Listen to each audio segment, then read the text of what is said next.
ವೀಕ್ಷಕರೇ ನಮಸ್ಕಾರ. R5 ನ್ಯೂಸ್ಗೆ ಸ್ವಾಗತ.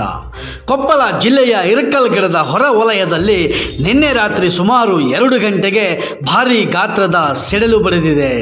ಸಿಡಿಲು ಹೊಡೆದ ಪರಿಣಾಮ ಸರ್ವೆ ನಂಬರ್ 163ರ ಮನೆಯಲ್ಲಿ ಅಳವಡಿಸಿದ್ದ ಸೋಲಾರ್ ಮತ್ತು ವೈರಿಂಗ್ ಸಂಪೂರ್ಣ ಸುಟ್ಟು ಕರಕಲಾಗಿದೆ. ಈ ದುರಂತ ನಡೆದ ಸಮಯದಲ್ಲಿ ಮನೆಯಲ್ಲಿ 7 ಜನ ಮಲಗಿದ್ದರು. ಅದೃಷ್ಟವಶಾತ್ ಎಲ್ಲರೂ ಪ್ರಾಣಾಪಾಯದಿಂದ ಪಾರಾಗಿದ್ದಾರೆ. ಸಿಡಿಲು ಹೊಡೆದ ರಭಸಕ್ಕೆ ತೆಂಗಿನ ಮರ ಪೂರ್ತಿ ಸುಟ್ಟು ಕರಕಲಾಗಿದೆ.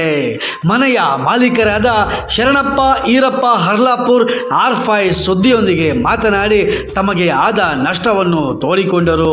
ಸಂಬಂಧಪಟ್ಟ ಅಧಿಕಾರಿಗಳು ಸ್ಥಳಕ್ಕೆ ಭೇಟಿ ನೀಡಿ ಪರಿಹಾರ ಕೊಡಬೇಕೆಂದು ಅಲ್ಲಿ ನೆರೆದಿದ್ದ ರೈತರು ತಮ್ಮ ಅಳಲನ್ನು ತೋಡಿಕೊಂಡರು.